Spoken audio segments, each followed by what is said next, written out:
House of Lords sound. House of Lords sound. House of Lords sound.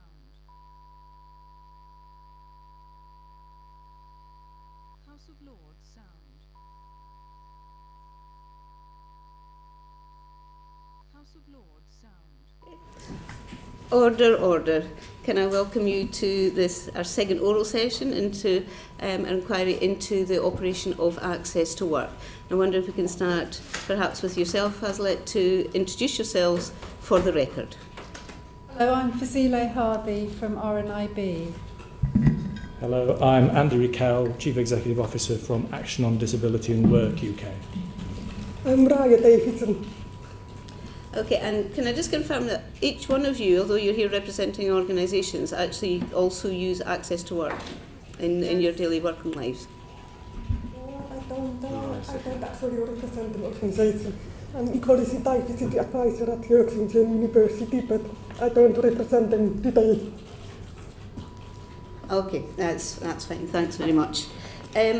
First question is, if you put aside any concerns about the current level of funding and the DWP's administration of the scheme, do you agree that Access to Work is a good model for increasing the employment prospects of disabled people? Who wants to start?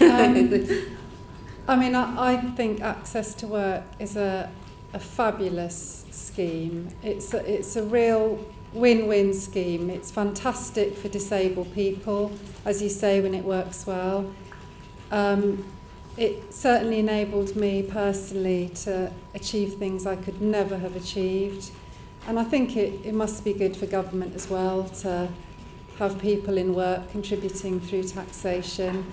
I think the only thing I'd say about the shape I think because it is such a fantastic route into employment, I think the scheme could be much more proactive about thinking about its role in moving people into work, whether that's young disabled people leaving school or college, or whether it's the 4,000 people who lose their sight each year who are already in work and who need to stay in work. So I think, the shape of the scheme is fantastic, but it could be a much more proactive scheme. I would agree. Access to Work is based on the right principles. It's disabled people's experience that they can be included in mainstream work if the barriers they face associated with their impairments are addressed. And Access to Work funding enables this to be done because it's personalised to their individual circumstances. And that makes it probably different to the rest of employment support, which isn't so personalised. And I think that Access to Work is the right model. The rest of employment support should be attempting to replicate the Access to Work model. However, it sort of sits in a no man's land, and in a sense, it's trying to answer a question which actually is a wider question, which is around, an employer has a good issue. They're taking on a disabled person, or a disabled person seeking about to move into self-employment. Or they've got a bad problem, which is that they've got an employee who has now acquired an impairment and is in danger of losing their job. At that point, what they want first, probably, is some advice about what the options are. And that's missing from the system. I think that's what should happen first. There should be an advice service that the employers and disabled people could go to where they can get the information. And then the second thing is actually to get really good information about what reasonable adjustments are available. The information on this is almost entirely unavailable to both employers and disabled people. There ought to be a very public place where all the types of reasonable adjustments, whether physical, whether about support workers, whether about assessors, should be visible to people. So actually employers and disabled people can see that information, probably on the web. They can identify all the suppliers, they can even identify what the costs are, and they can actually potentially say, we don't need to go for Access to Work funding. We can see what we need to do. We can do it without going for Access to Work funding. And only at that point do people start asking the question around, do we need state funding to deal with this? Can I just pick up one of the points you made, I think we might have questions on this later on, is whether you think more should be done to keep people in work rather than waiting till they've fallen out of work and then having to start almost from scratch again. Yes, I mean, I think that's the real issue with the system. Over 400,000 people, disabled people each year lose their jobs, and if they're out of work for more than 6 months, there's a danger they'll never go back in again. The system fails to pick it up at that point, and yes, I think it's a major issue. So your argument is that access to work, there needs to be some changes to access to work to allow it to help at that very early stage, rather than often waiting until someone's impairment has deteriorated, that they've either lost their job or they need more help. Yes, and one of the features, one of the issues with access to work is it doesn't move quickly. Before I bring Margie and Graham wants to ask a question. Thank you. Have you got any experience of dealing with the professional body responsible for personnel managers? That there is professional qualifications and there is actually... Yes, that's exactly it. Have you done any work with that professional organisation so as to raise awareness to exactly the point you're making within personnel managers and directors, so that personnel departments within organisations can be proactive, as you're saying? Is there any interaction with yourselves? It's an early stage of starting that process, but recognising actually that they're key players in the process. That into the DNA of employers, in exactly that a professional qualification would include being aware of exactly what you're saying. Yes.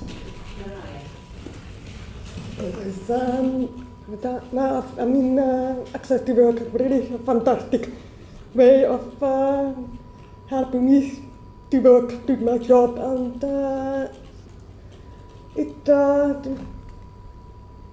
aside from the way it operates at the moment, the idea that I start a job via Korea, a grant for a certain time of period, which used to be 3 years, and then I can use the support in the way that suits me and in a flexible way. That is really very powerful, and in terms I could be confident that when going to a new job, that I could say, well, don't worry about support, about access, because I've got this access to work team that will support me with the extra cost of sign language interpreter and other support. It's a very good team, the model. But for someone to know that they can give that reassurance to their employer, they have to know what access to work can give them. But until they get into the job, they don't always know what is available through access to work. Is that one of the conundrums of the access to work? That's absolutely right. When I started working in the UK 14 years ago, I was very fortunate because I started working at RNIT, Royal National Institute for Deaf People. So they knew what support was available.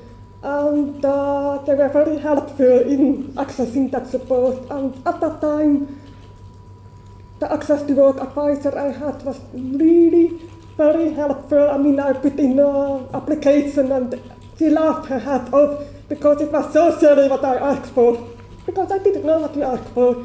And so she sat down with me and we went through it and we sorted out the package for 3 years and it worked well. So, but I'm in a fixed-term contract now, so my contract finishes next year. It may be extended, it may not be. I can no longer be confident to know if I will get the support that I need to start a new job. I don't know if my new employer will be able to pay in advance for the support. Young people who have not got the work experience, and may have some limited work experience, not experience working for a longer time, they will not know what support is available, they will not know what works well for them, they will not know what the job is like. And yet now they are expected to be consummate professionals in how exactly the work works in practice, how many meetings they have, how often they will be on the telephone, what kind of support works for them. that is now. I mean, that way access to work is almost a barrier to work, you know. It's, we'll be picking up particularly in regard to the 30-hour rule, but actually what you've just said leads us quite neatly on to the next question, which is there a clear distinction between the reasonable adjustments which our employers are obliged to make for the disabled employees under the Equality Act and the types of support which Access to Work provides?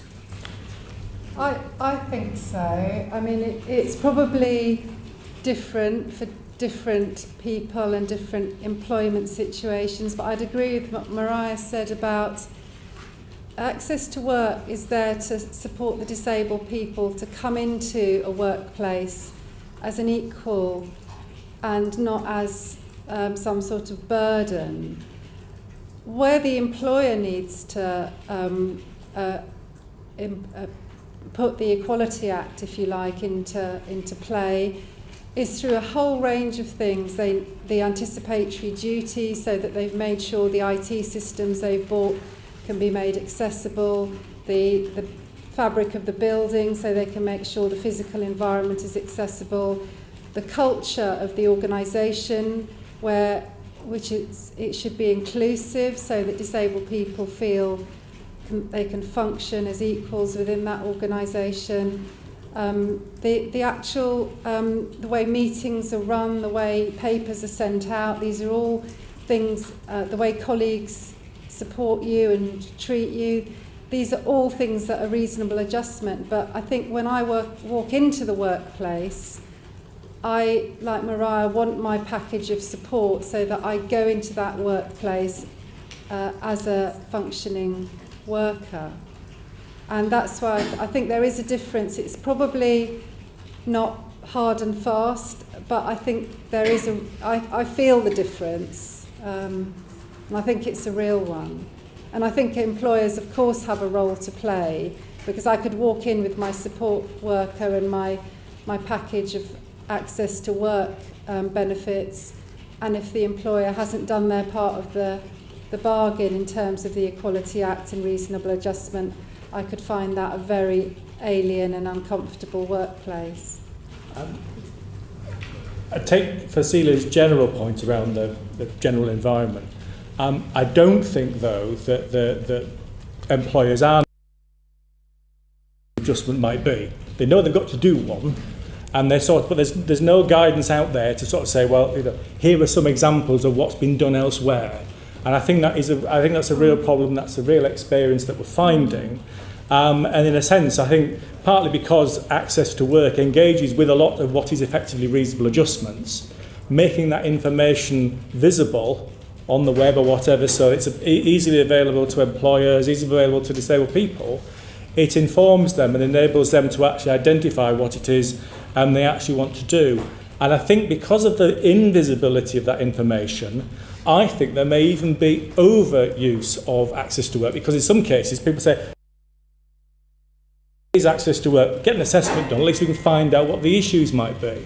And in my case, actually, the reason why I had an assessment was not because I didn't know what my needs were. I knew exactly what my needs were, but I didn't know how those needs might be met.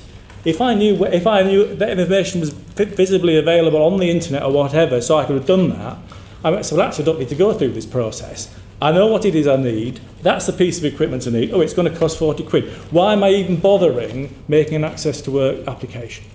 Are you saying that particularly with larger employers or medium to larger employers, they should actually be paying for this themselves rather than needing to use Access to Work?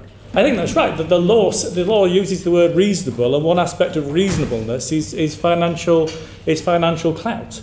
And I'm just concerned that actually Access to Work ends up being used by those people who know about it and not being used by those people who don't, rather than those people who need it.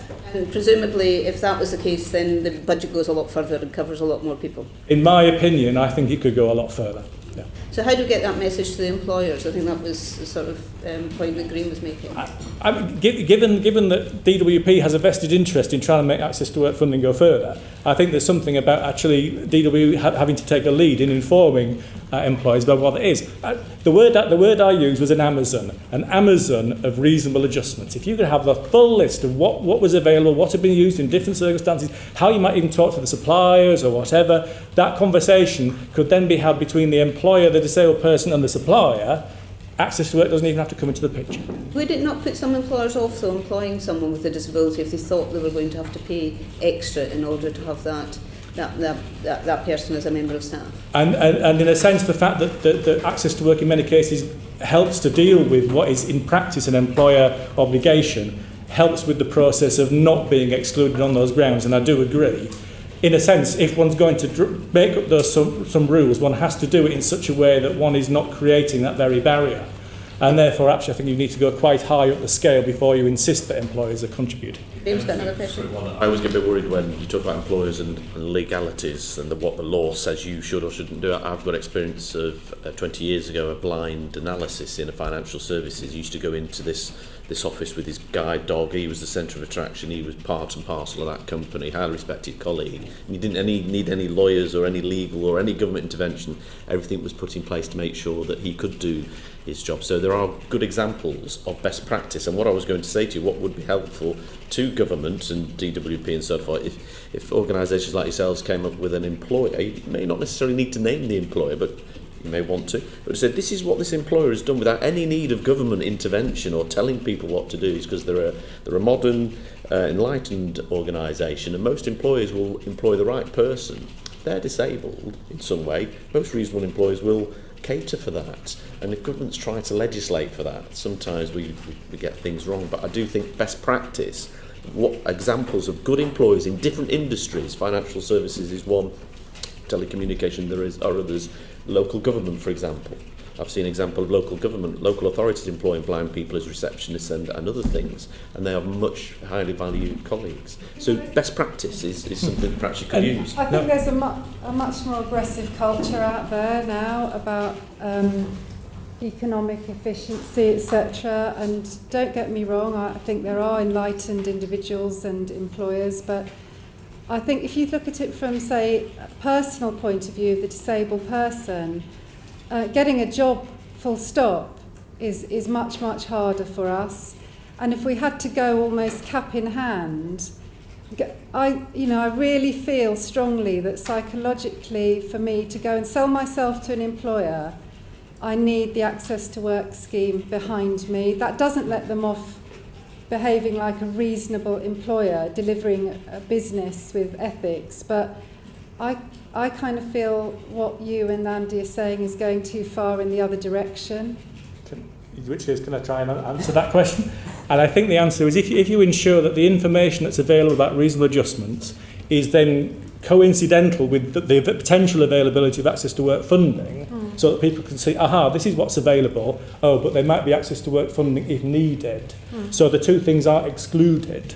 Then I think there's a way of doing that. And my only comment back to you would probably be, I think that's absolutely right. I think if we had that type of information about good practice available, it would really help people say, right, that's the way to do it. Because they're trying to sort it, but they're not quite sure how to do it. And my only comment back probably would be, and could DWP fund that process, because actually I think it's part of the process of getting the best value out of the state funding in supporting reasonable adjustments. Can I come to you, Mariah, then for to start with the next question, which is Liz said that access to work is very good, but actually you need more levers in order to get more disabled people into work. Would you agree with that analysis? Yes, I think more needs to be done. The behaviours, the attitudes and behaviours of employers, and so yes, transparency first.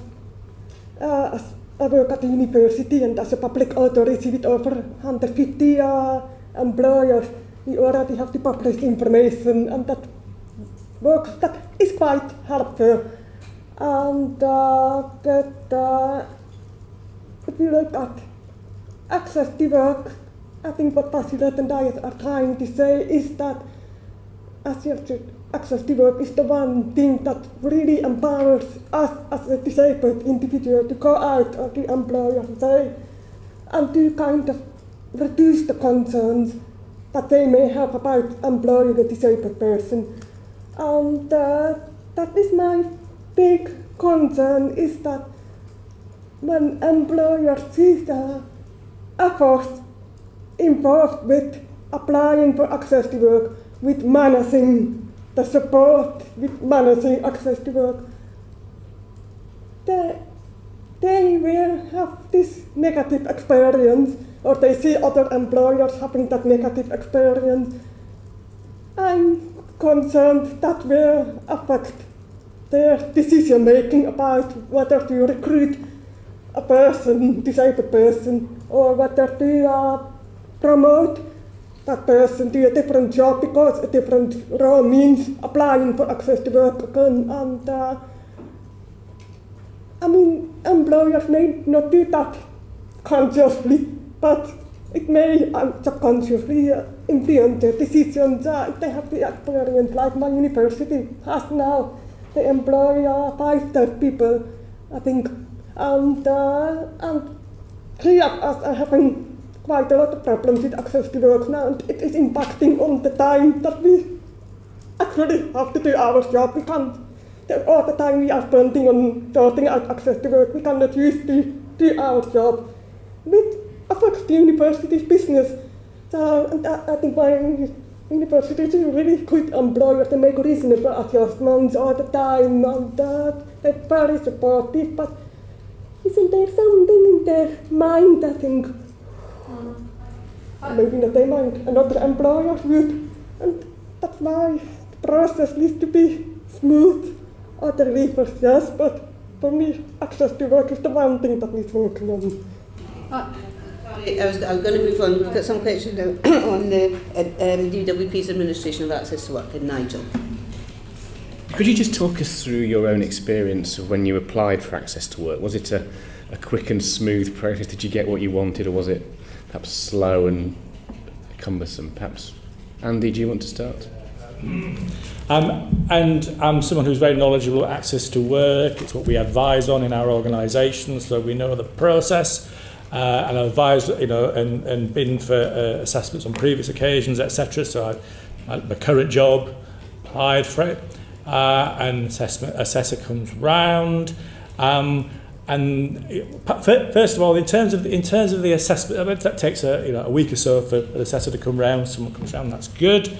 But in practice, I didn't really need an assessment. And interesting, when I saw the assessment, I thought, well, hang on, actually, he's just writing down what I've told him to write. So assessment isn't always appropriate. If someone knows what it is they require, the issue actually is having access to what the actual support was.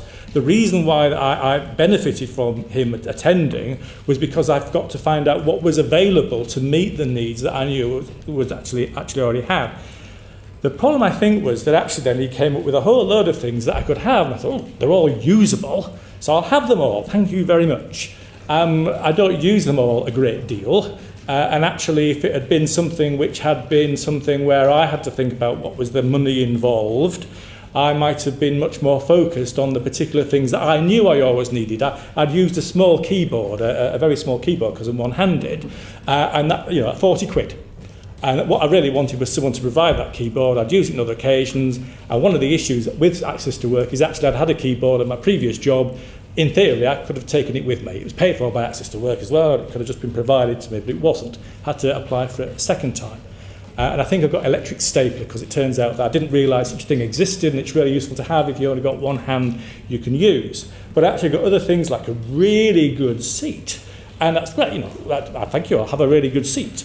But it's questionable whether actually, if we'd had to look at that as a more something we had to pay for ourselves, we'd gone for quite so expensive. And one of the issues about the assessment process is actually you're then given some suppliers, and there's some questions about whether or not assessors should be indicating the suppliers, but the prices of some of these things were astronomical.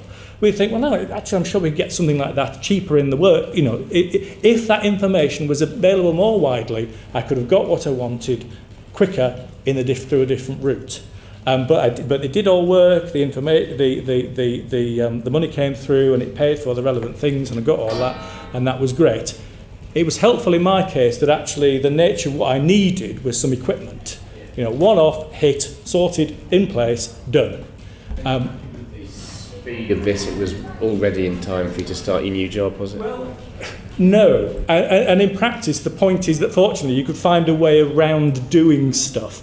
There are some things which are actually complete barriers, and if it's not available you can't do your job at all.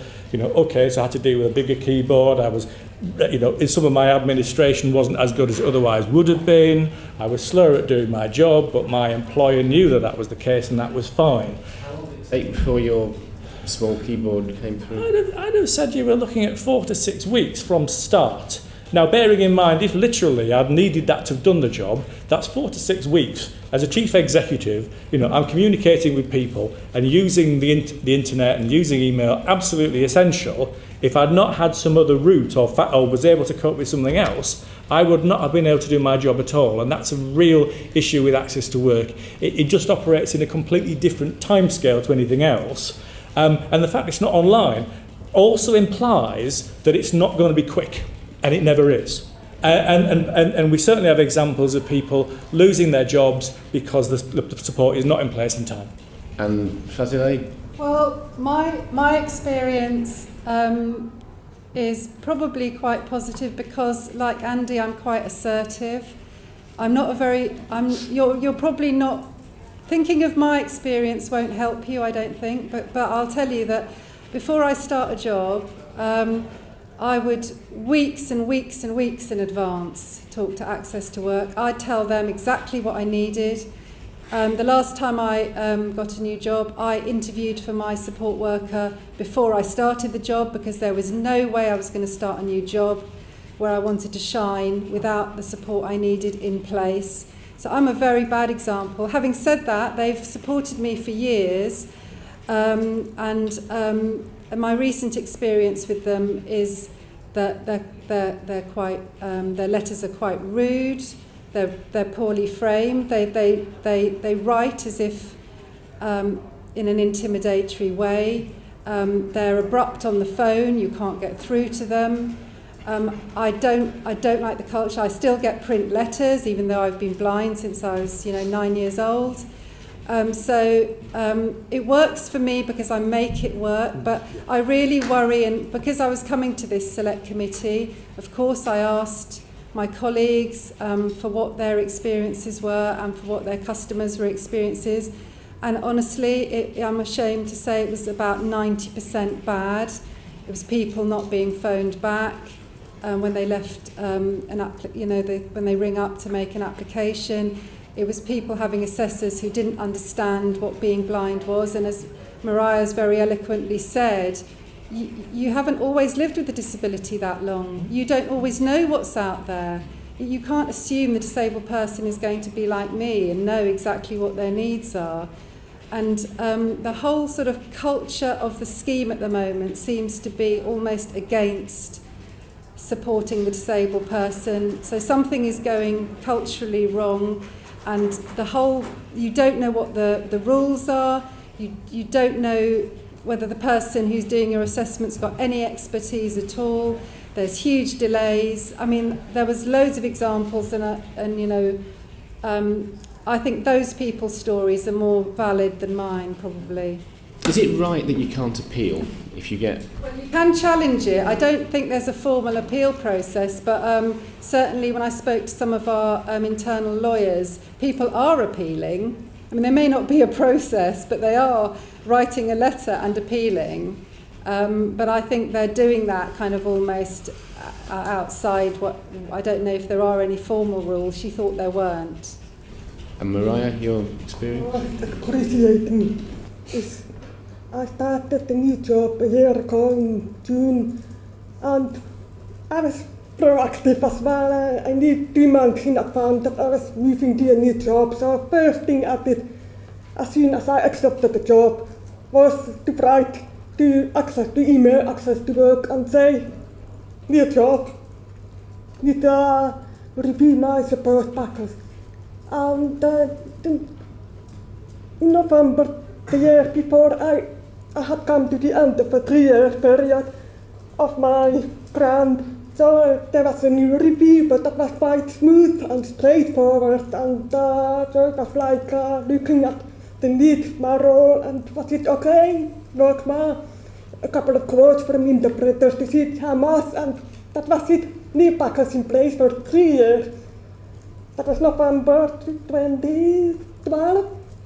Then in 13, and it took 3 months, so 2 months before I started the job, 1 month after I started this job, before they agreed my support, and it wasn't until I found the manager of my advisor, so-called advisor, to say, hang on, what are you doing?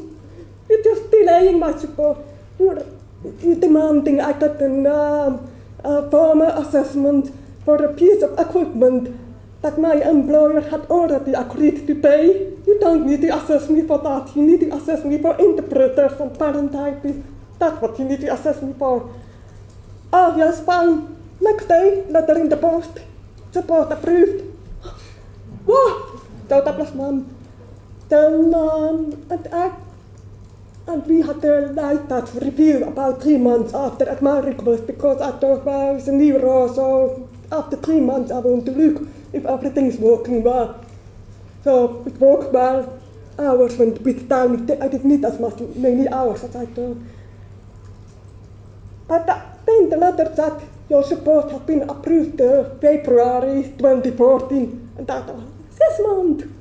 Come on. So I contacted them and I said, I'm going to do it in March 2015 because that's my fixed-term contract. And then came this couple of quick what I still don't understand. They said, yeah, your support has been approved for 3 years, but really we're going to review it in February, but actually now we are going to review it in May, and we're going to write you a letter to confirm that. Okay. That was through email. And in April, I think it was, interpreters and typists, they started contacting me. My invoices haven't been paid because what happens is I get the invoice, I forward the access to work, they pay work, well, they're not paying me. And I thought, why not? So I found access to work, the payment team, and they said, oh, your support was terminated in February. We are waiting to hear from your advisor if we can pay the invoices. And I was like, but why did you not tell me that the support had stopped? Why did you not contact me? And hang on, actually my support had been extended till the end of April. My review is up very soon. I haven't had to receive the letter or anything in the past. I already got the letter, oh, your review is up, and those are 3 things. And in the meantime, the interpreters were not getting paid, so the bills were running up, and so I contacted the advisor directly. Oh, sorry, yes, that's okay. We sorted out the payments. But now under the new rule, hadn't been told about the new rule, they said that you now have to contact this call center, you have to call the center, and they will log your request for review, and then an advisor will be in touch with you. And okay, so I found them mid of May, and it took me 7 weeks from when that phone call to the actual assessment. I found the call center and I said, well, actually my support finishes has finished, and so I want that assessment very soon because I need to pay my interpreter. No, it's better if you cancel all your interpreter support and their assessment. I'm like, are you telling me I should stop working? So, but delaying the assessment means the interpreters are being paid. I have to use interpreters to contact access to work. I can.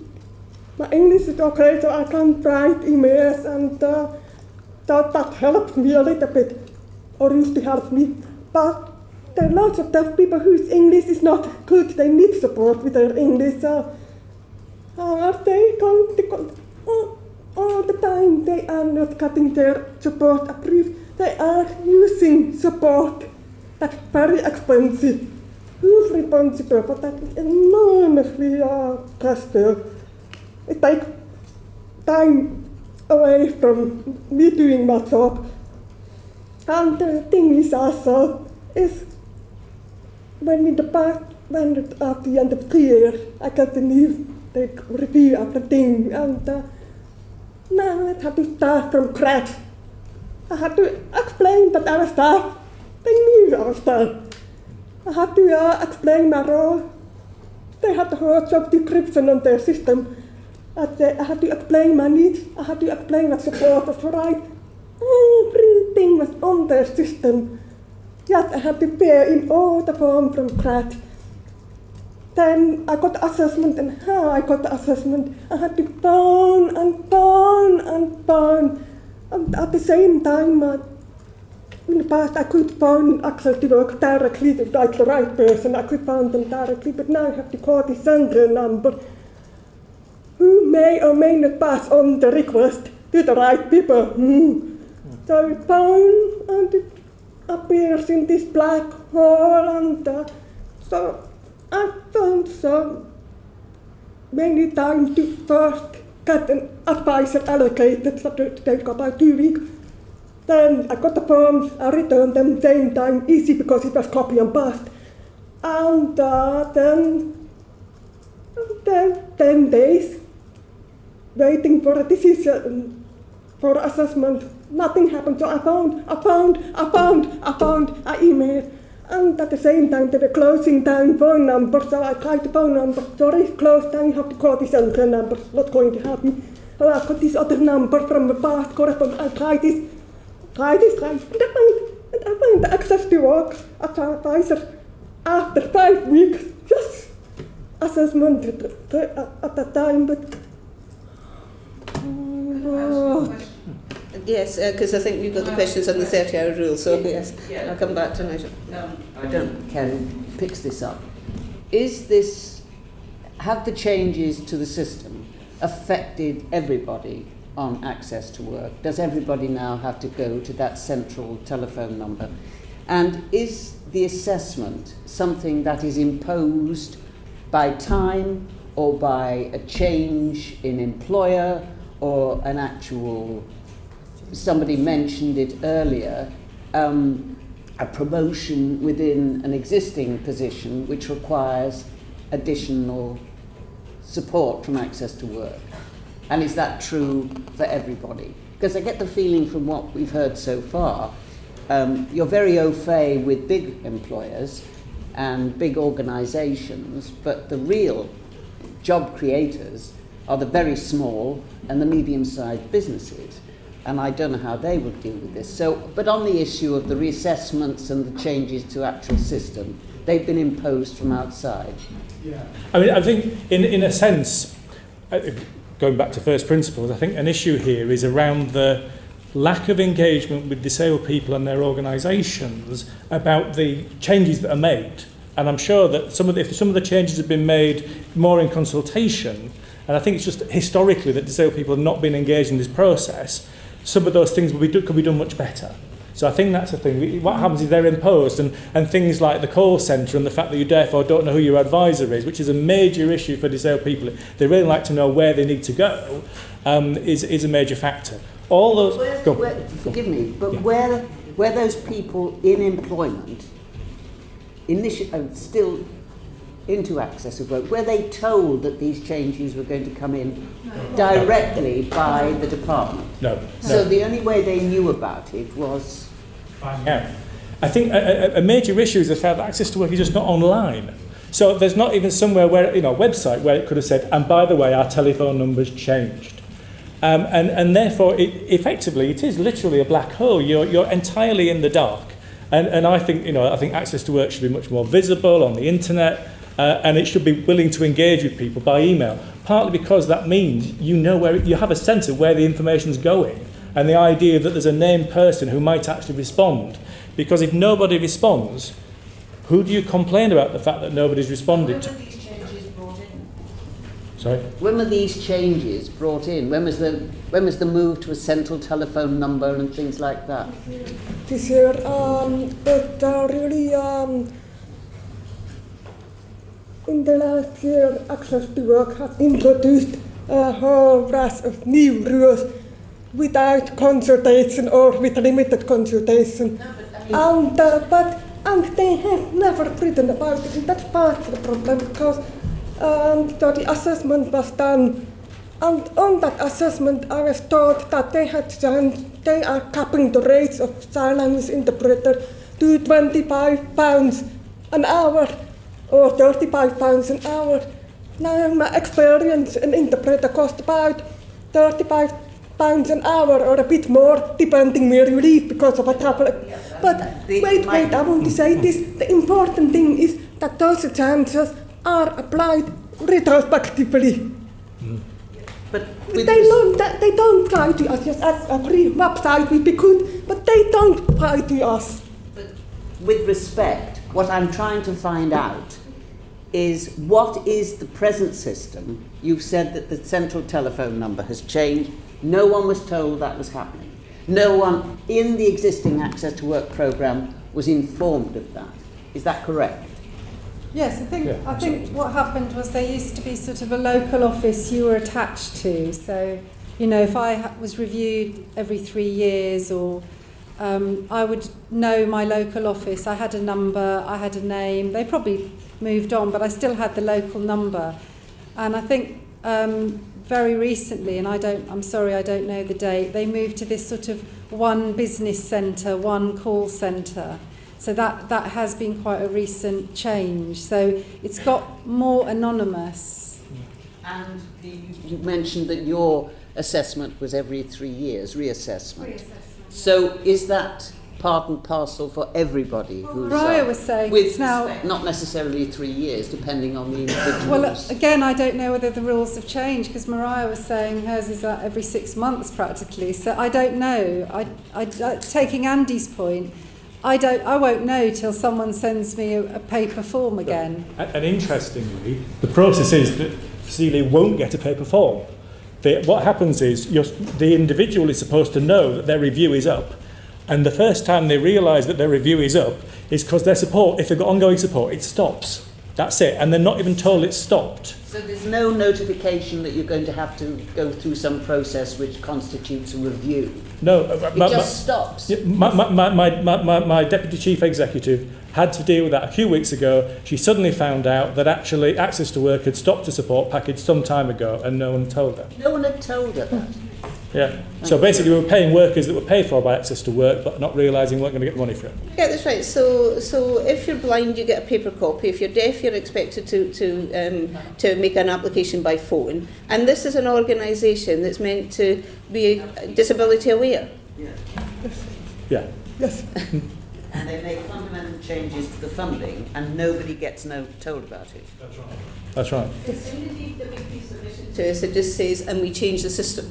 I presume that's not what you're expressing. I think, Nigel, you finished all your questions. I think we've probably, in a way, covered them. But Glenda's got some maybe more specific questions about the 30-hour rule, which obviously affects people with hearing impairments. And all this explains why we have been, I think deluge is maybe a gentle term of submissions from people from the hearing impaired community, simply because they've been at the very sharp end of this. So, Glenda. Well, I think we've pretty much covered the first two questions, which were on reviewing awards, but I'll go with it anyway. The Minister announced the suspension of the 30-hour guidance in June. Everybody's awards have been reviewed, have they? I mean, this is mostly for you, Mariah.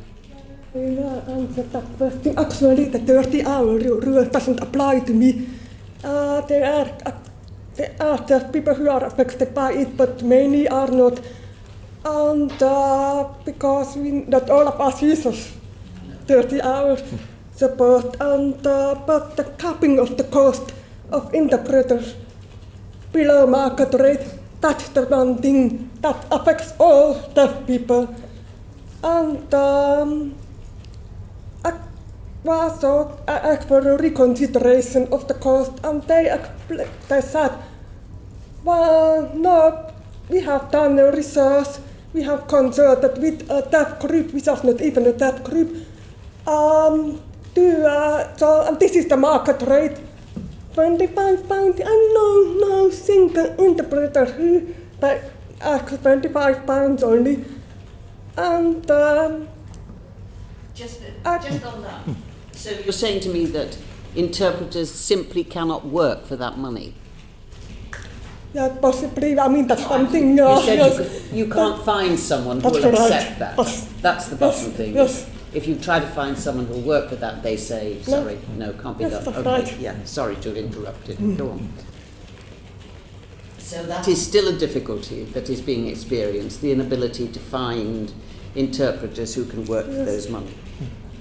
And what was the average then before they reduced this? I mean, what would you say was the average cost of a support interpreter? Well, the cost of an interpreter is still the same. My individual was actually £45 an hour maximum, but in actual fact I paid about £36 an hour. It depends as one thing is where you live or where you work. Because if you work in London, there are lots of interpreters locally. But if you work in York, like me, there are maybe 2 or 3 local interpreters. So the other interpreters have to come from farther away. So even if their rate is about £35, that's the going rate really, you have to add travel expenses to that because they have to come further. And access to work says to some deaf people, you can put the access travel expenses on top. Other people, they say, you can do travel expenses, but they must not show up on the invoice. Or, no, you can't do travel expenses. And how many hours would you need? Me, personally? Well, I mean, yes, I mean... Well, I need personally, I've got the package for 500 hours a year. And that's the other interesting thing is that I have a year annual agreed budget, so I can use 500 a year. So sometimes I use a lot in certain weeks, and other times not as many holidays. But my colleague, he has a support for an agreed number per week. But he's an academic, so in term time he uses interpreters a lot because he has to meet his students, he has to teach, and in holidays it's very quiet. So he actually doesn't use that support maybe 2 or 3 hours a week. And he's not allowed an annual budget. Like me, I am allowed, he's not. So do you think, I mean, Access to Work has a limited budget. So do you accept that it is legitimate for government to consider finding more cost-effective ways of providing the support? Absolutely. I mean, interpreters are expensive, and that's why we have Access to Work to pay for that. And but the government should not be making those decisions without consulting us. And I mean, they shouldn't be treating us as criminals, as it were. I mean, sometimes I feel like they treat me as something, but I mean, I think there are ways to make savings in the system itself. I mean, all those assessments like that maybe. There are ways. I think there are ways for deaf people to save support if they knew how to, if they were supported to make those decisions. And I also think the government should talk to interpreters directly about the cost, but they should not make us the victims of that. They shouldn't tell us, well, we pay the interpreter 25. I can't. So the way they make those decisions, that needs to change. If cost is an issue, which of course it must be, why can't government lift itself to looking strategically at the things that Andy's been talking about, that we've been talking about. Access to work is a fantastic scheme. It does support disabled people into work. It could actually do more. And when we look at quite a few other schemes the government have got, which they're spending quite a lot of money on, I don't believe they could show the impact that Access to Work shows. So if we look more strategically at where it fits in supporting disabled people into work, how it's aligned with reasonable adjustments and the employer's side of the bargain, how you can help people actually expand access to work to get more disabled people into work through volunteer-based experience, through work experience, through apprenticeships, through the links with retention that we were talking about earlier. All this sort of penny pinching at the individual level that, say, Mariah's experiencing and other deaf people and blind people and disabled people are experiencing, that isn't acceptable as a way of saving money. It's really not, and it's actually causing immense distress. And our legal cases have changed recently. They used to be about employment discrimination. Now a lot of them are about people losing work in the early months of work because things like access to work aren't working. That is just shameful. Yeah. Can I add something around the issue around things like support workers? Given the commitment of the government to want to get more disabled people into work, and recognising that some of them have particular needs which are met by support workers, there's something here about the DWP having strategic responsibility for supporting the market in terms of encouraging, more support workers, more availability. The price of a BSL interpreter is directly impacted by the fact there aren't many BSL interpreters. If there were more, then actually it will have an impact on that. And we have situations where in other parts of the market where actually, yes, the 30-hour rule is fine, it makes sense. But recently I saw an assessment that had come in. There were 3 quotes for a support worker, £80 an hour. This was a type of job coach. And the point was because there was no way for that individual to have access to all the information about where those support workers might be sourced. The few people that were able to engage with the assessor got their name down on the list of people that could provide that support at an extortionate rate. We looked at that and thought, hey, we could deliver that sort of service half that price easily. And the reason for that is because there is no means, there is no Amazon of reasonable adjustments where all the support worker providers could show their wares and have a chance to compete and compete for the business of disabled people. Could I just... Okay. Oh, no, it's all right. No, you go. No, I was just... You referred earlier, Andy, to the failure to contact the organisations. And on this specific one, which you've referred to a lot, I mean, your concern about... Well, you said, only 3 people could do it, and they wanted extortionate sums. So is there a way of the organisations actually having that information that would nationally cover, I don't just mean, little local things, but would actually have this kind of information always on hand to be able to feed into the DWP in these kinds of situations? And have they ever actually attempted to speak to you about setting up something like that? We're actually in the process of attempting to create a support worker agency for this very reason and try and make it national and trying to engage lots of organisations, including disabled-led organisations, in the process of delivering that. The process up until now has been that essentially, my understanding is the assessment's made and the commitment potentially to the package is there, and then the individual and the employer has to go out and source that support. Now, in many cases, again, for the same reason that they don't necessarily understand reasonable adjustments, they don't necessarily know where to go for potential support worker provision. And because these things have traditionally, because effectively support work is like a new industry, there's a few people in the market, but the rest aren't aware that there's an opportunity, and there's no route to market for them. Because they're not aware, because they're not aware of where the people with the access to work packages are, and the people of the access to work packages are not aware of where they are. So there's no opportunity to marry them up and get the benefits of competition in driving up standards and down costs. Can I just ask that the proposal that we now know as the 30-hour rule, was that based on a complete misunderstanding of how people who use BSL interpreters particularly actually operate in real life? Rather than, because I can imagine that for someone perhaps with a physical disability, they might have a single support worker that they want to pay a weekly wage to. But that's not how BSL interpreters work at all, and that's not how they're used either. And it just didn't understand that section of the access to work market, if you like, that they got it so wrong. Yes.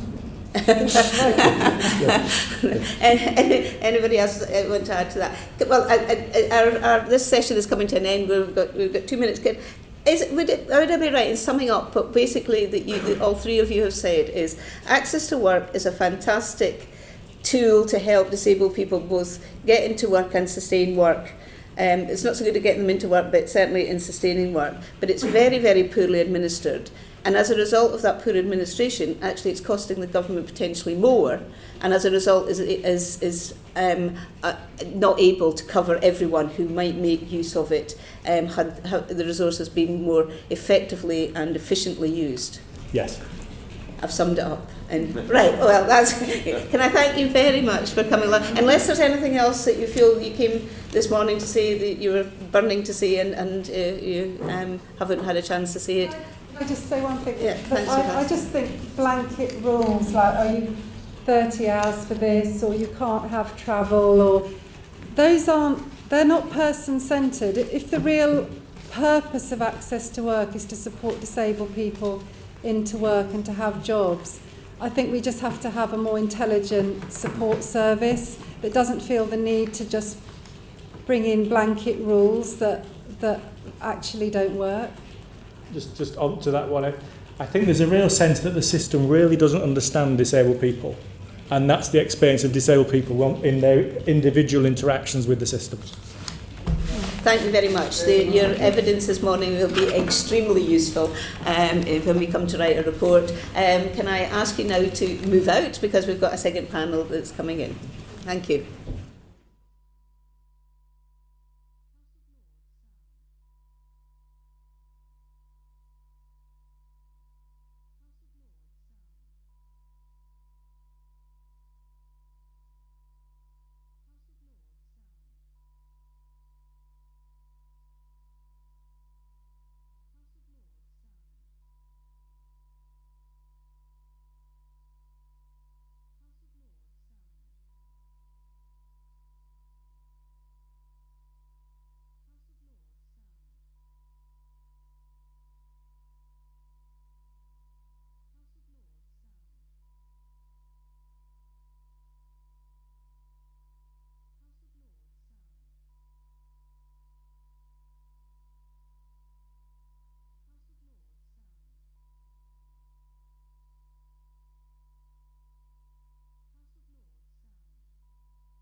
Well, can I welcome the second group of witnesses, and thank you very much for coming along this morning. The first thing I have to ask is if you can start with you, Nicola, introduce yourselves for the record.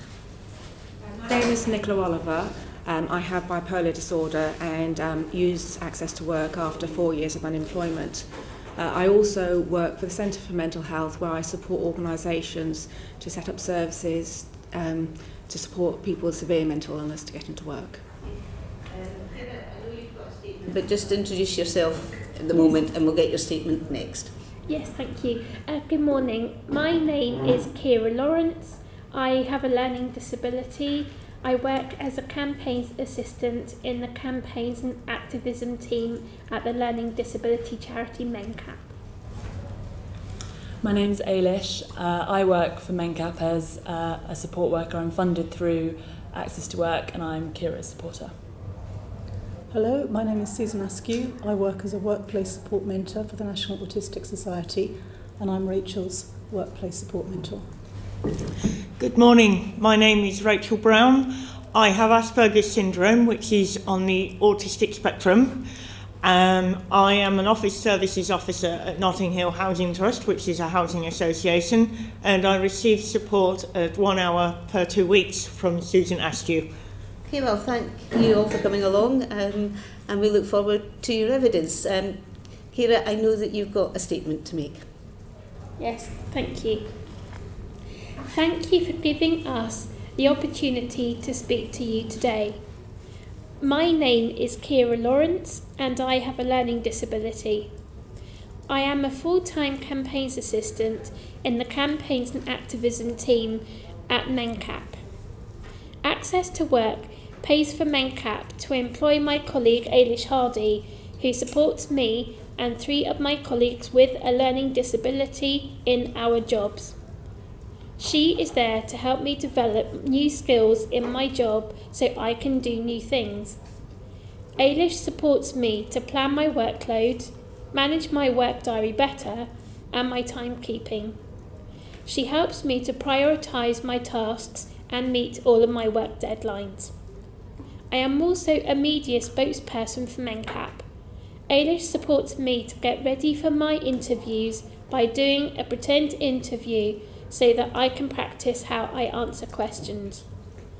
Going to meetings is a very important part of my job, but I could not go by myself. This is because sometimes I find following meetings hard. At meetings, Ailish takes notes for me while I listen to what is being said and explains complicated parts of the meeting. A really good example of this is the Learning Disability Programme Board, which is chaired by Norman Lamb, who is the Minister for Care and Support. Ailish and I prepare by going through the agenda and the papers. We talk about the subjects that will be spoken about at the meeting and prepare questions to ask. We also talk to our colleagues to get their views. I often have to travel to lots of events like the party conferences, which I will be going to soon. As a spokesperson for Inclusion Europe and International, I also have to travel abroad. Ailish supports me with travelling. Without the support, I wouldn't have been able to go to the meetings on my own. I know Ailish is to help if anything goes wrong. If I did not have a support worker like Ailish, and I did not work for an organisation that understands the support that I need, like MENCAP, I'm not sure whether I could do my job to the best of my ability. Before Ailish came to work with us, I had good support from my manager and my colleagues, but I feel that my work has got much better and I've improved in my job, like being able to do pieces of work to a really good standard and on time. I've also developed new skills and become much more confident. There are ways I think Access to Work can get better. I know I need support to do things, but when you phone up Access to Work, they use jargon and long words, and it makes it very difficult to speak to the person on the other end of the telephone. I had a bad experience when one of the advisors on the phone was patronising. The advisors need training in communicating with people with a learning disability. I always say at the beginning of the call, I have a learning disability, but I find it very frustrating and it makes me feel really stupid. Ailish is third-party contact, which means we can call on speakerphone, and she acts as an advocate, but it shouldn't have to be like that. Access to Work should make sure the same advisors have the same cases, so I always talk to the same person.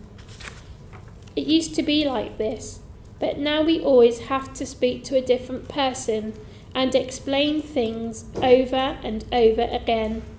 I find it upsetting to have to explain again and again what I find difficult. All of the paperwork should be in easy read. This means information in easy to read words and with pictures. They know me and my colleagues have a learning disability, but they send out really inaccessible letters that we don't always understand. Other parts of the Department for Work and Pensions have information like easy read leaflets, and Access to Work use accessible formats like audio and braille. So it seems really strange that they don't produce easy read materials. Not a lot of people know that Access to Work can be used to support people with a learning disability. The government needs to promote access to work. The government should also lead by really good example and have advisors with a learning disability working in their teams. Applying for access to work is frustrating, but I have the support that I need. I can get out there and speak out for MenCap a lot more now. The support I have had has helped me to go out to groups of people with a learning disability and talk to them about our big current campaign, which is called Hear My Voice. The campaign is about empowering people with a learning disability to tell their MPs and candidates what issues are important to them in the lead up to the general election. Thank you for listening. Thank you very much. I think that answers all the questions I had. So I'm going to ask you a slightly different question, which is, did you have a job before you got your present job? Yes, I did. And did you have a support worker in that job? No, I didn't, but I had really good support from my manager and my colleagues. And what difference did it make that although you had some support but you didn't have a support worker, what difference do you notice from that job and this job now that you've got Eilish working for you? I've been able to prioritise my work time better.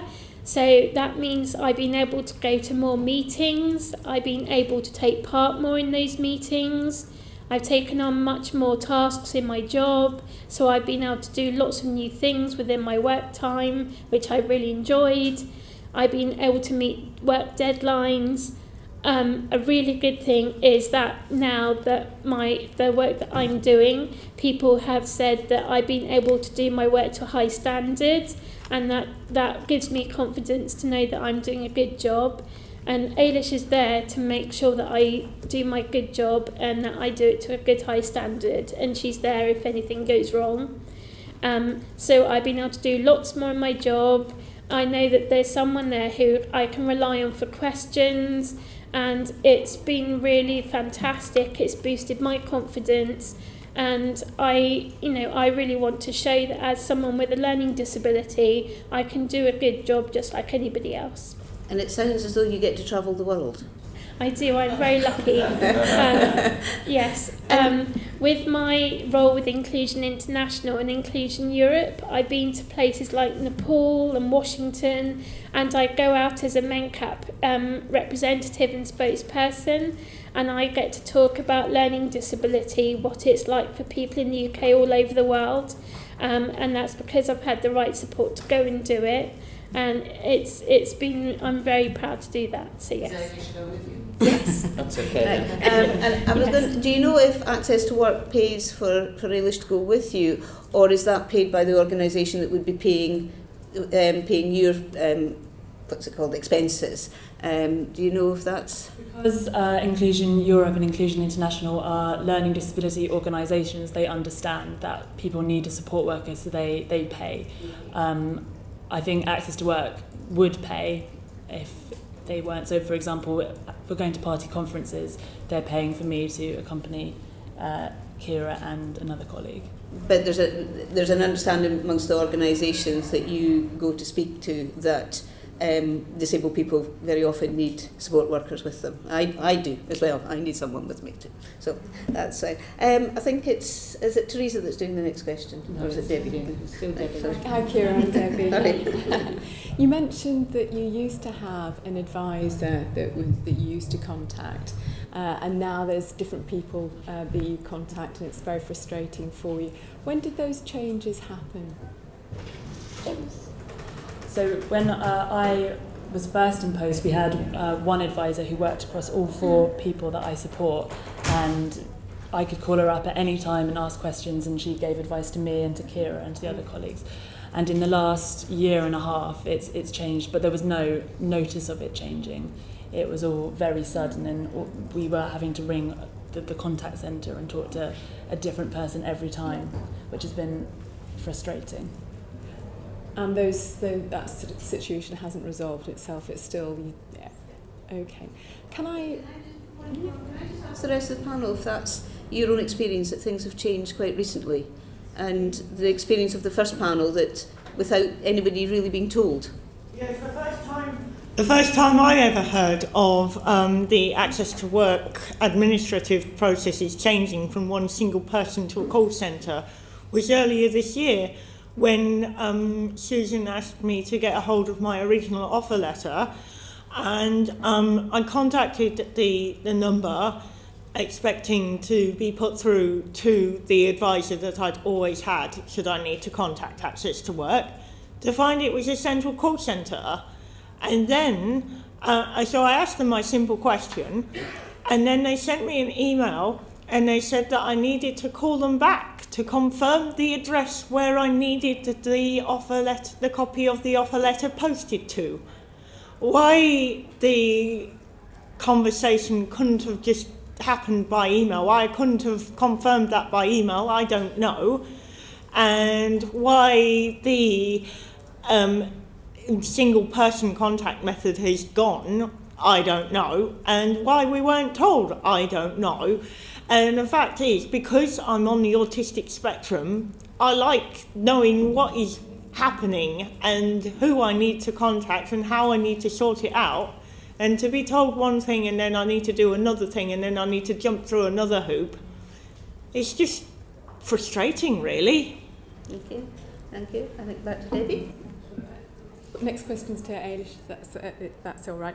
I understand that you support a number of the workers as well. How does that work? So when the package was put together, there were 52 hours that I could draw from every week. So it depends what person needs what sort of support during that week. So a week that Kira's going to the LDPB, we'd be doing a lot of work together. Yeah. She'd need support in that meeting. But the next week she might not have as many, and then another person that I support would be getting kind of more hours. So it's a system that works really well because I'm embedded in the team and I know the support, I'm consistent, I know them, I know what they need, and I can offer that as soon as anything arises that they need support with. It would be much harder, I think, if I was working across different teams, but because we all sit together, we all work very well, I know what's going on in the team, I know the work of the campaigns team, and therefore I understand the work that Kira and our colleagues need to do. Kira, I see you nodding. Does it work well for you? Yeah? It does, yes. We all get the right support that we need to do our jobs, and we've really seen that. I've seen my other colleagues blossom in their jobs in the last few months, and it's really made a positive impact in our team. So it's definitely been really worth it. And, you know, we've all got more tasks in our job now that we do than we used to do.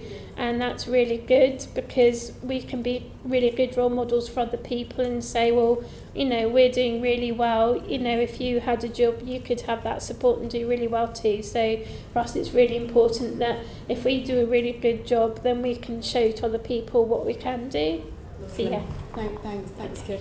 Eilish, in terms of the administrative arrangements, so you're paid directly by MenCap, is that right? Yeah. And does that work well? Have there been any administrative hiccups? Yeah. There has been hiccups just because Access to Work don't always tell you when something's gone wrong. So I've had to, because I'm paid through MENCAP, I don't see kind of the problem occurring in my bank account.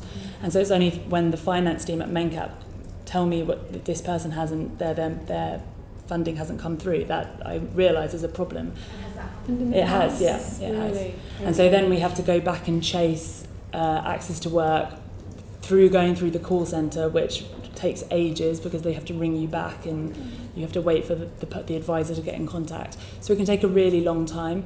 And with Transport for Work, several of my colleagues get taxis to and from work, and they're invoicing the taxi firm, or sorry, the taxi firm are invoicing them, and they might not be getting paid. And that's happened before, that Access to Work have just stopped or reduced the payments and not told us or the taxi firm why, and it's not until we've chased back.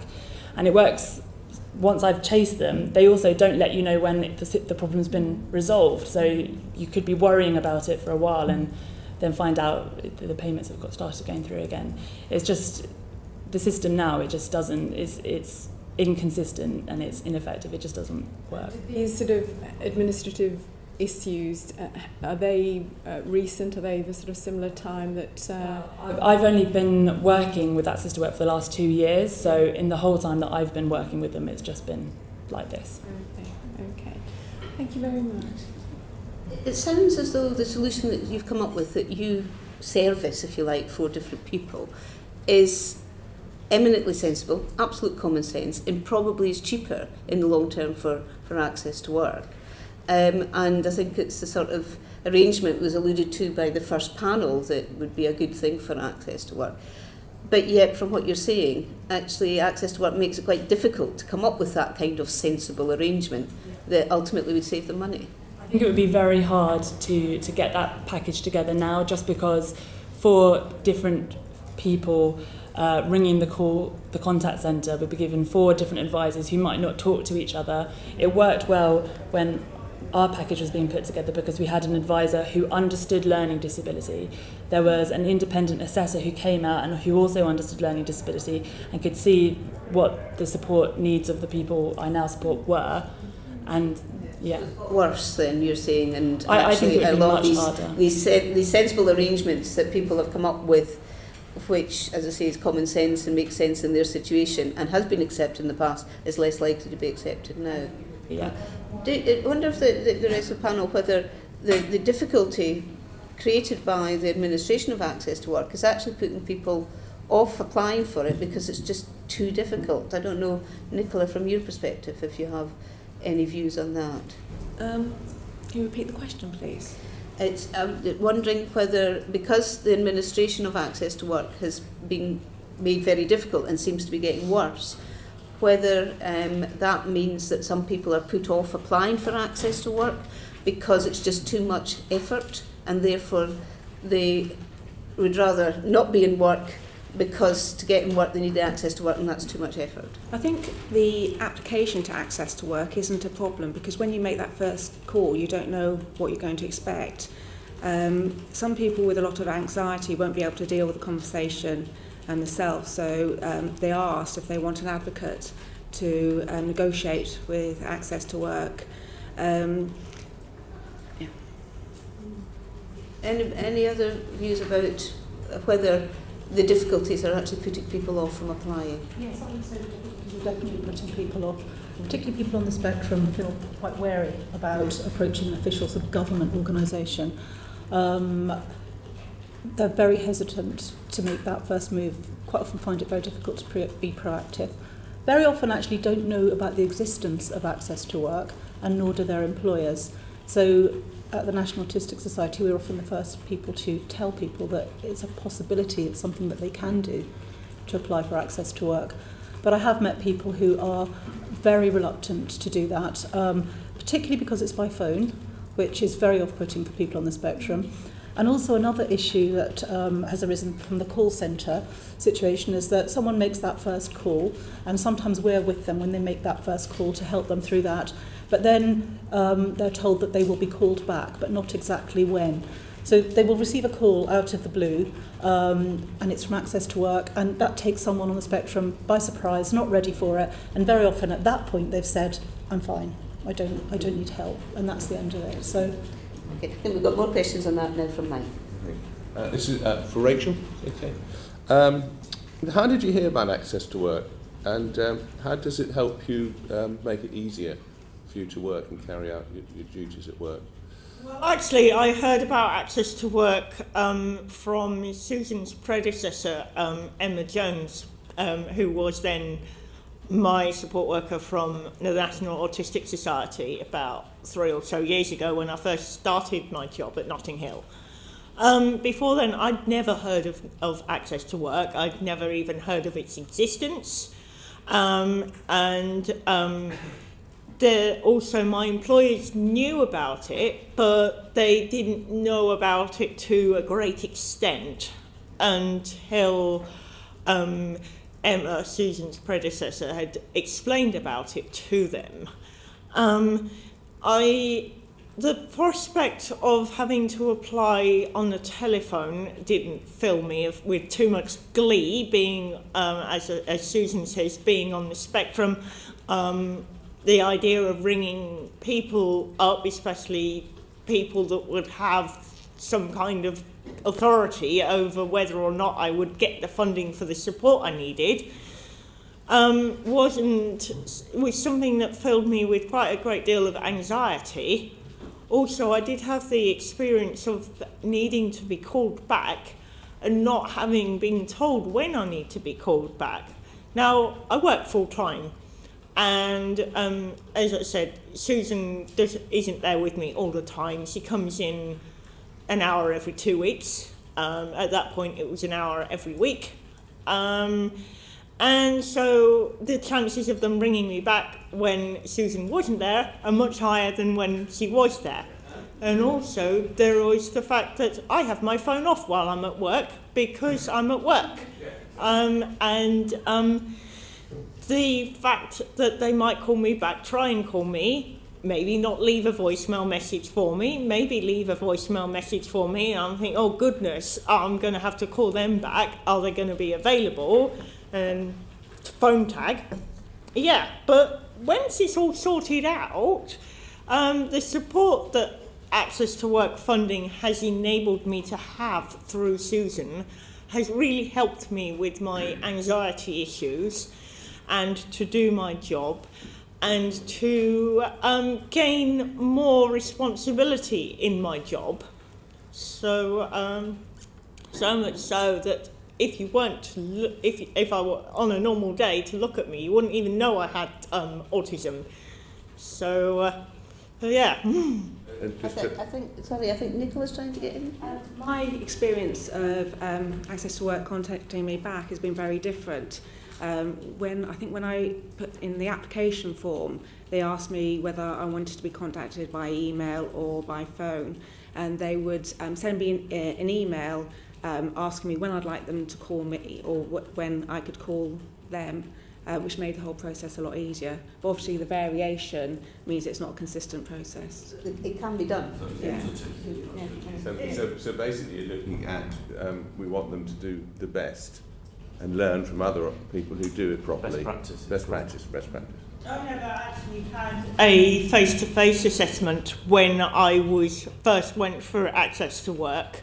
My original access to Work assessment was done entirely over the phone, and looking back on it, I think it might have been better to have had maybe even just a short face-to-face chat with an advisor so that they could read my body language, because it's more difficult, and especially at that time when I was worse off than I am now, more difficult for me to make myself heard over the telephone than face to face. And and also they do, in my experience, prefer you to contact them on the telephone rather than via email, because when I asked for them to contact me via email, they did say, oh, that's not ideal because we can't discuss your full case via email because of confidentiality rules. Now, I understand where they're coming from, but, you know, I want time to be able to answer any questions that they're asking me and time to formulate my response, which I can't do as easily when I'm on the telephone.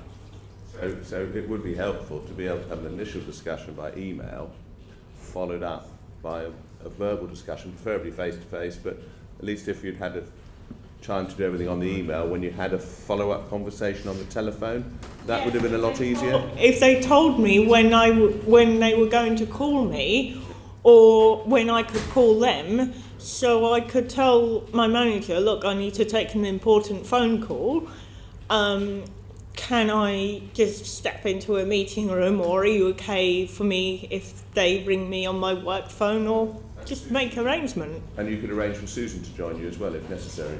If necessary, depending on her availability. But if I knew and I was prepared for it, in the worst case scenario, I could do it on my own. I've rung up Access to Work on my own.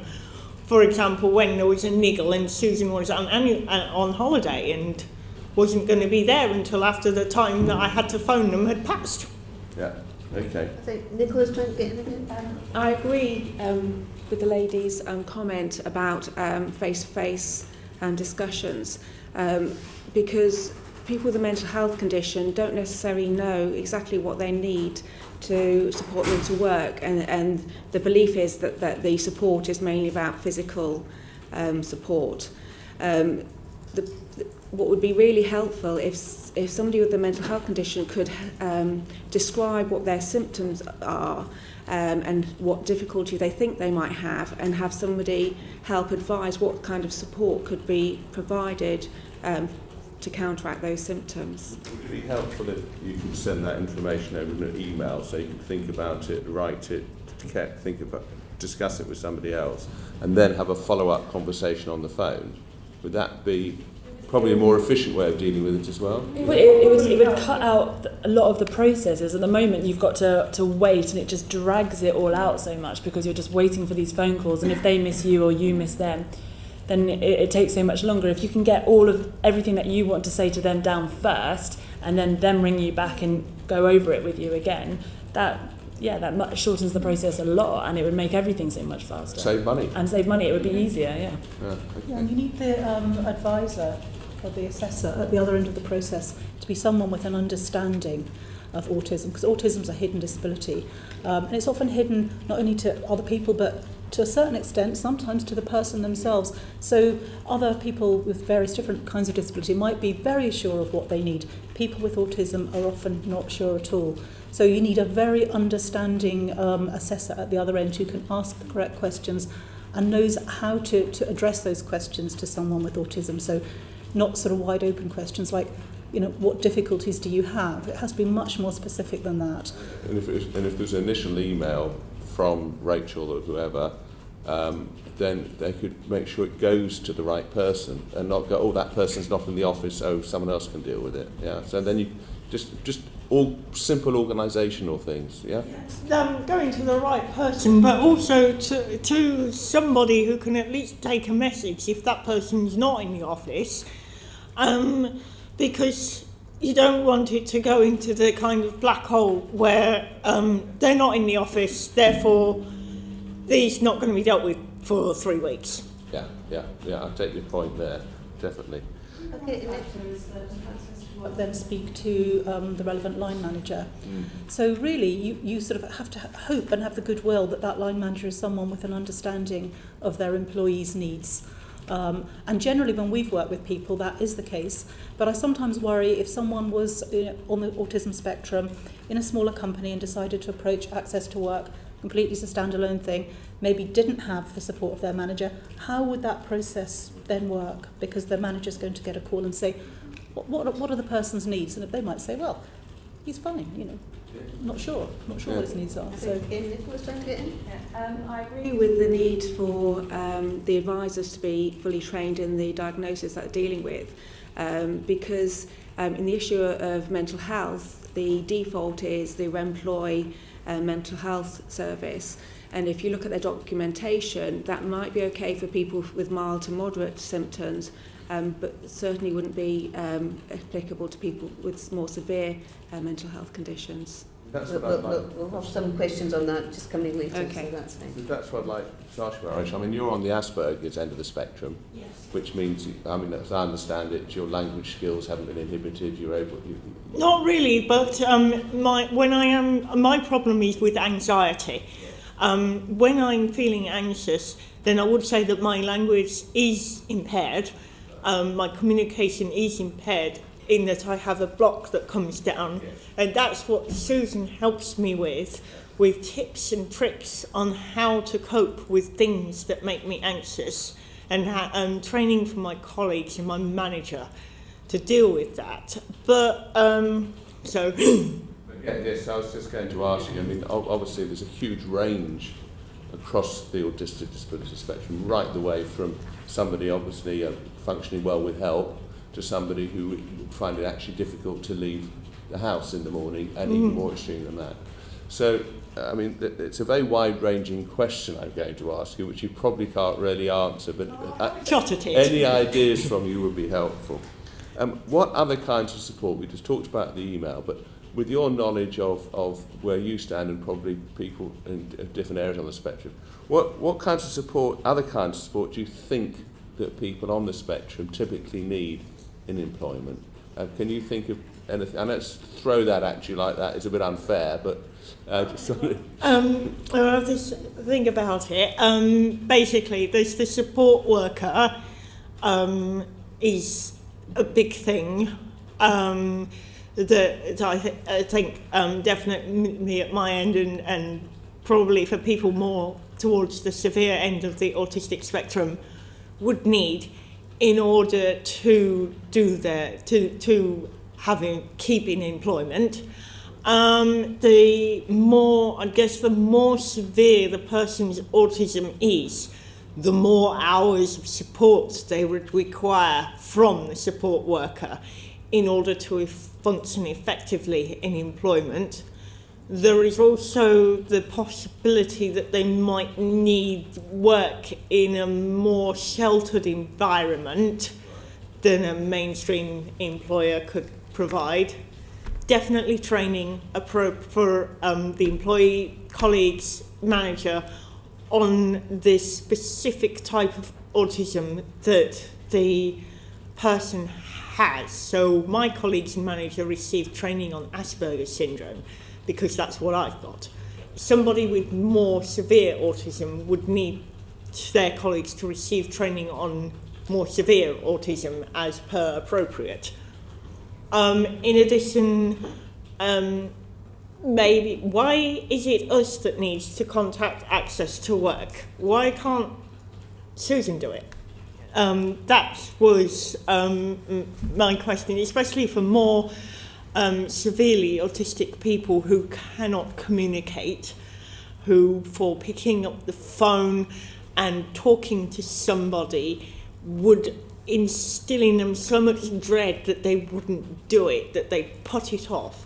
Also, when Access to Work communicate with you, the support worker needs to be in the loop so that perhaps if you don't want to if you can't feel like you can deal it because your autism is that which you can't deal with these things on your own, the support worker needs to step in and sort it out, help sort it out.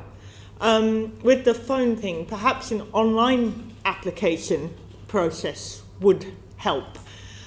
But this would need to have a functionality, like most online applications do these days, of being able to save your work and come back to it later so that they don't have a timeout that means you lose everything. And it needs to be functionable and easily accessible in language that we understand. People with autism, in my experience, need routine. They need a certain thing happening at a certain time, generally. With support, I've been able to counteract that to some degree and become more flexible. But the more severe end of the more you get towards the severer end of the spectrum, the more routine typically I think people would need, and employers, access to work, support workers, colleges, managers need to be able to, deal with that, accommodate that. I mean, one of the things that I was wondering about is that obviously there's such a huge range. And I was wondering if you think people that in the Access to Work system and in the whole system as a whole understand the difference between somebody like yourself, who is on this one end of the spectrum, and somebody who literally perhaps moving a time from 8 o'clock to 8:15 could completely throw them out.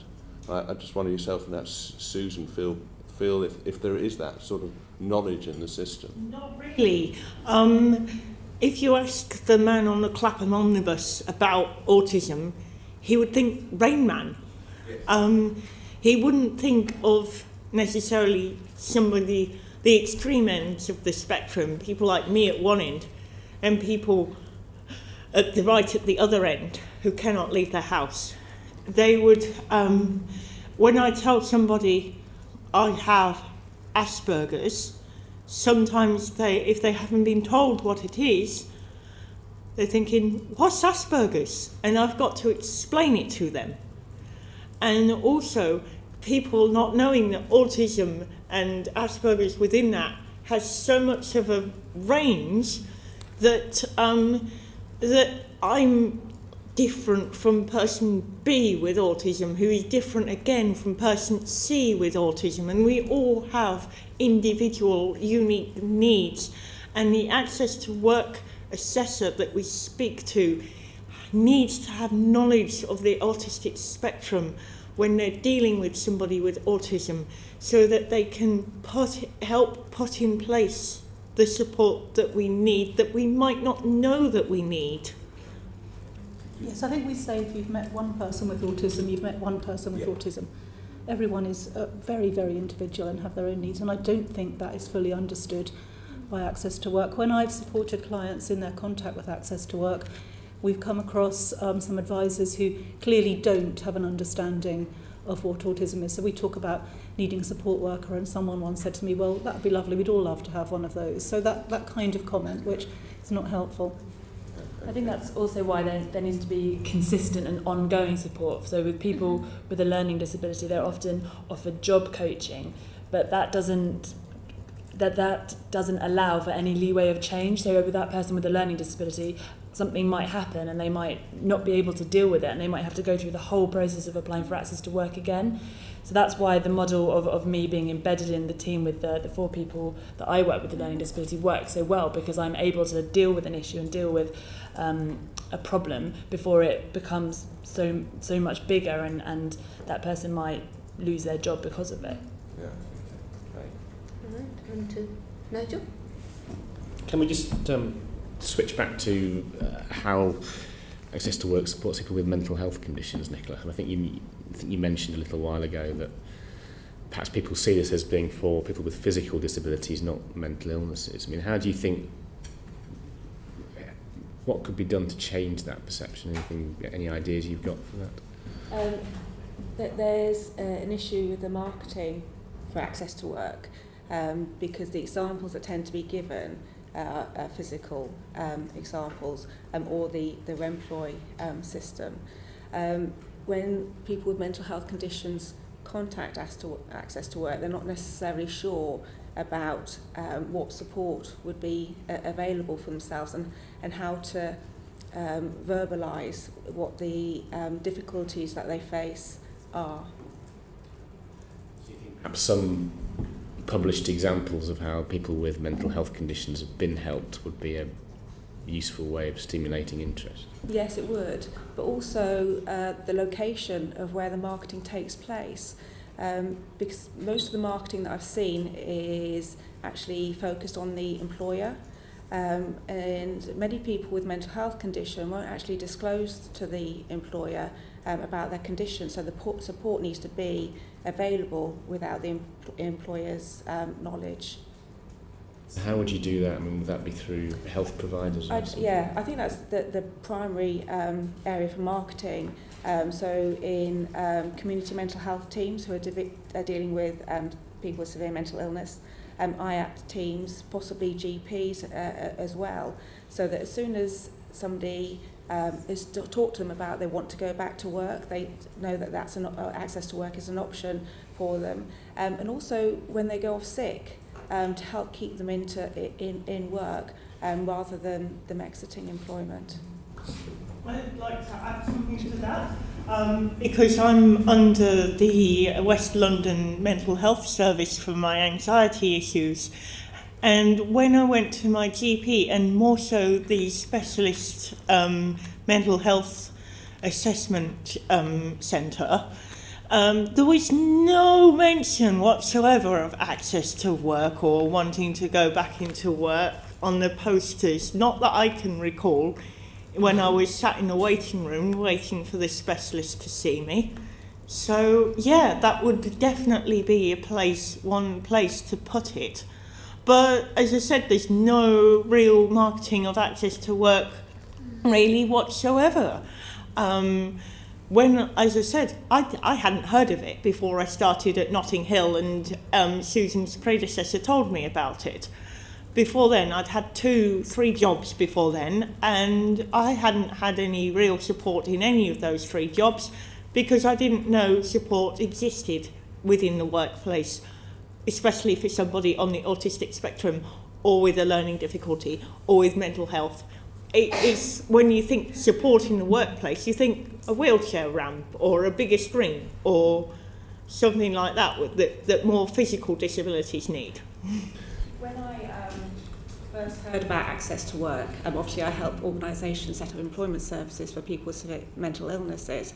I set up a working group between the different mental health charities, Remploy, other people that would be interested in this kind of work. That wasn't managed by Access to Work. That was me wanting to help people with mental illness. We have a network of services that provide people support to get into work and to stay in work. None of them knew about Access to Work. So these are people that are working with severe mental illness on a daily basis. The promotion to them was through me, and then bringing in an external relations advisor from Access to Work. That external relations advisor no longer exists. I think the whole department doesn't exist. So I've got nobody to draw on to send out to other services to provide more information about Access to Work. Is this fixable? I mean, or should we have a separate scheme for people with mental health conditions than physical conditions? I think that there are clearly services that promote support to people with mental health conditions. So they should be contacted and supported to understand what Access to Work could provide for their clients. Beyond that, getting the knowledge about Access to Work in health services and them understanding how Access to Work could be provided, what support that could be provided, would help increase the usage of of Access to Work by people with mental health conditions, and it's very low for that group at the moment. Green? Thank you. So Remploy is now the sole provider for mental health services. In your experience, how effective are the Remploy services, Nicola? The people that I've spoken to from the services that I work with haven't condoned the Remploy service because it's not adequate for people with severe mental illness. And also we have to think about the journey of somebody with mental illness into work. They've probably been off work for a long period of time, or might have had a bad experience at work previously because of their condition. They're supported into work by one advisor organisation, developing a relationship with that advisor, and then you're asking them to then have contact with a completely different advisor with very restricted contacts. So I think it's 3 face-to-face and 6 telephone conversations. So the anxiety of going back into work and having a different person to support, and that support being very restricted, means that it isn't actually adequate for the people with mental health conditions. What would you say would be adequate? What would your solution be to that?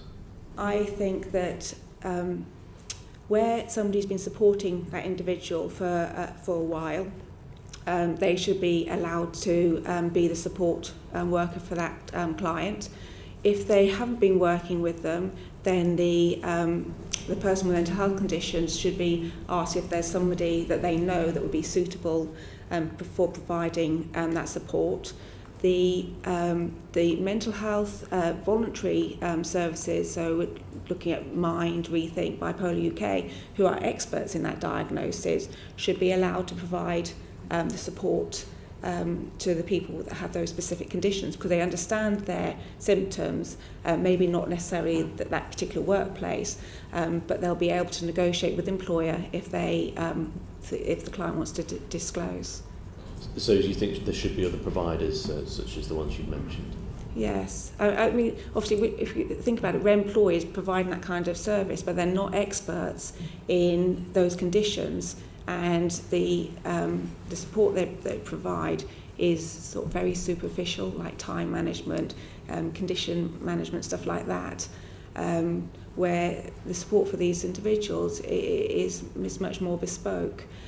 The other thing with the employee service is where we've got to a situation where a client's behaviour and symptoms have started to cause difficulties at work and perceived to be, for want of a better word, sort of bad behaviour, antisocial behaviour.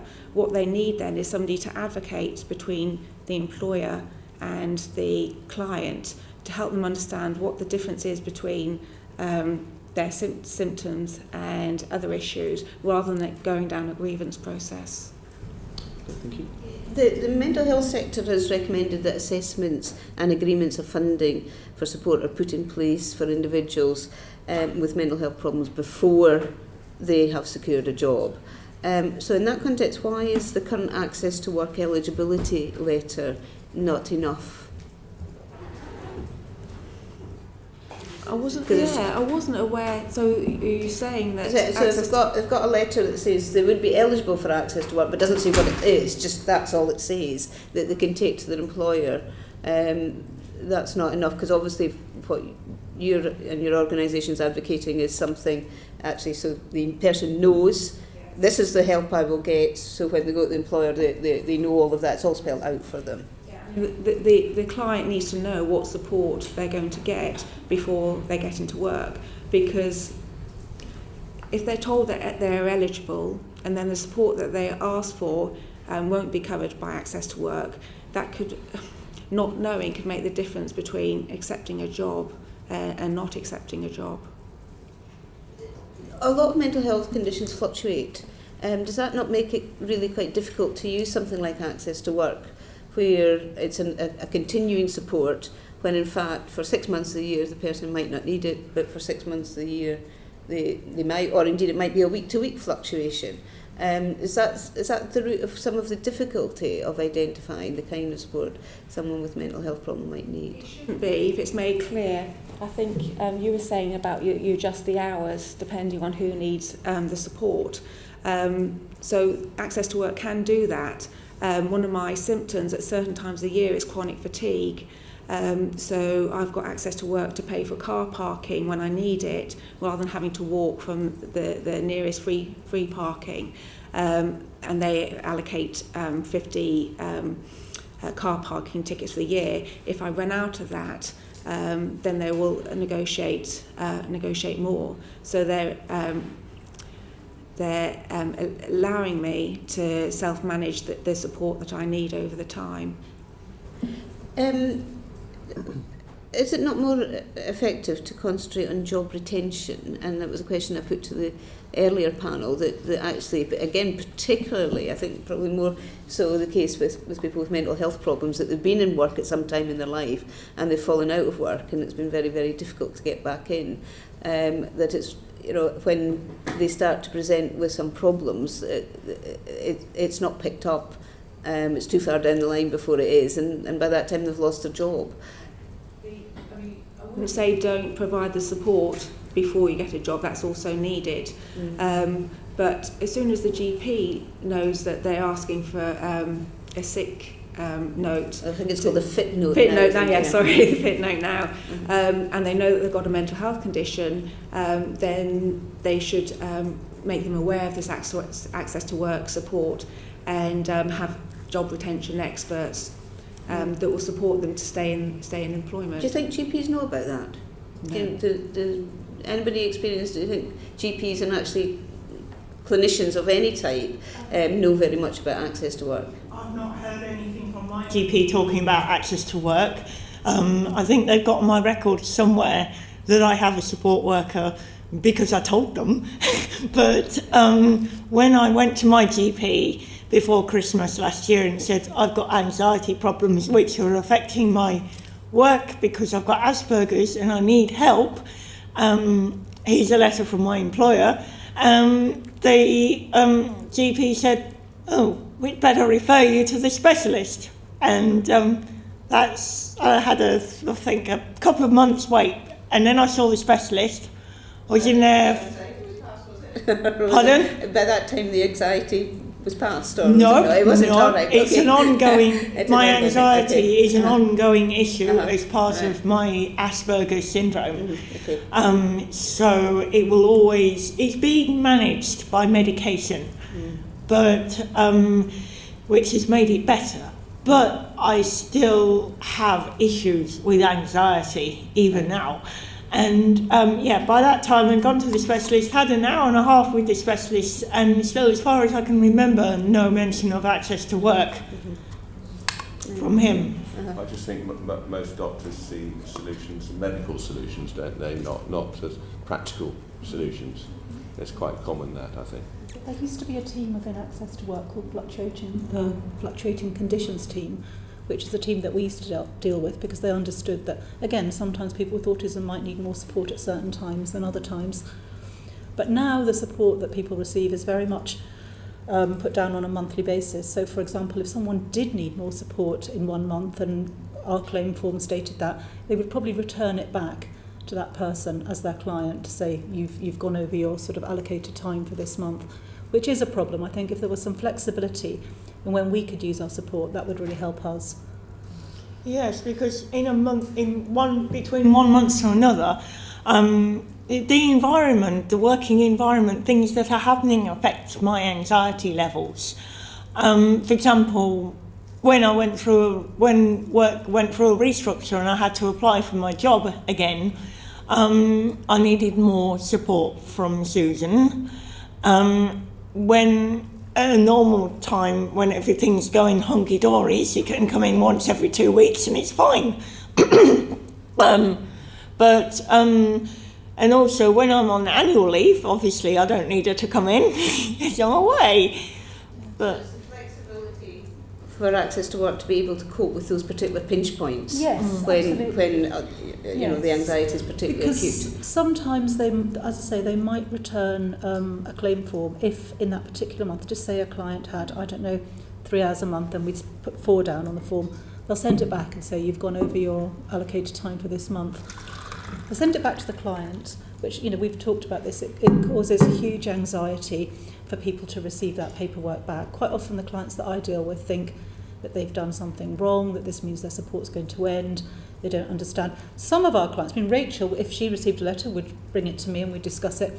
Some people don't. They sort of just put that letter to one side and don't deal with it. So we don't know there's been a sort of problem with the system. So I think this has been discussed before, that the administrative side needs to be thought about a lot more carefully so that the people who are providing the service are somehow included and know, particularly that issue of when people's support comes to an end, because people don't have any notice of that, and therefore we don't either.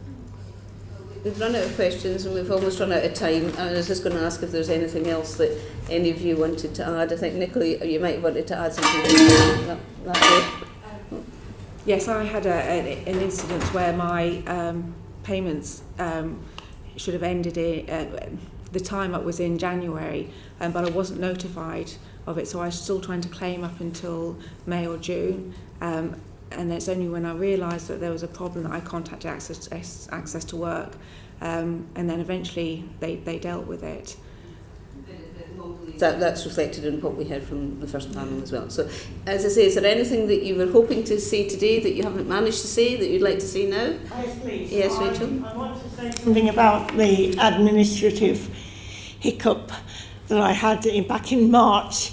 I had returned paperwork from Access to Work saying that they couldn't pay Susan's invoice because of the signature being wrong, and it was sent to my home address.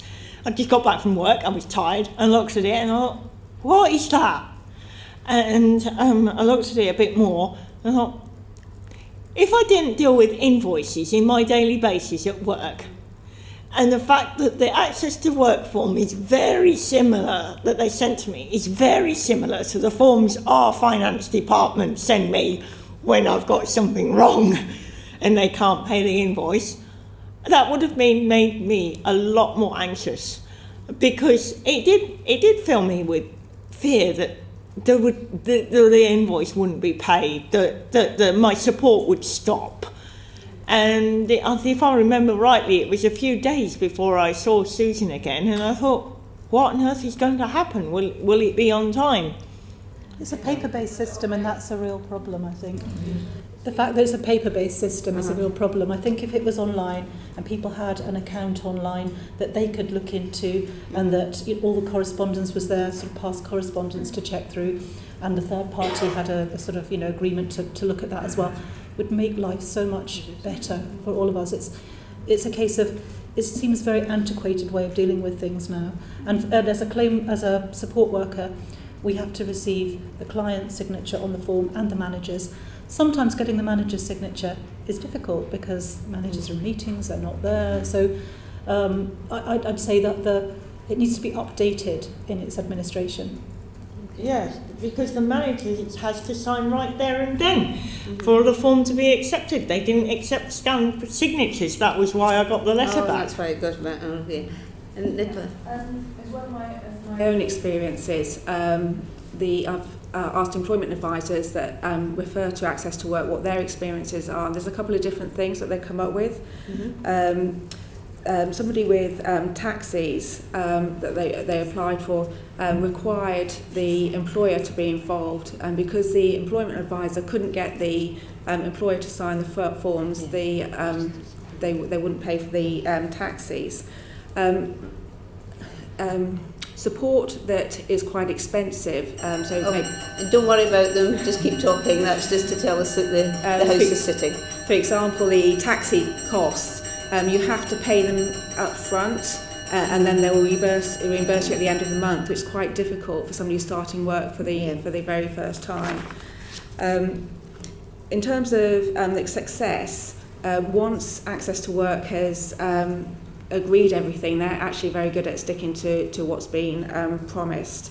The recommendations from the services is more marketing, to use social networking, to provide employers with training on the diagnosis for the individual concerned, so that the peers and the manager know how to support that individual. Face-to-face assessments, possibly with the DEA at the local job centres rather than over the phone. And then training of the staff.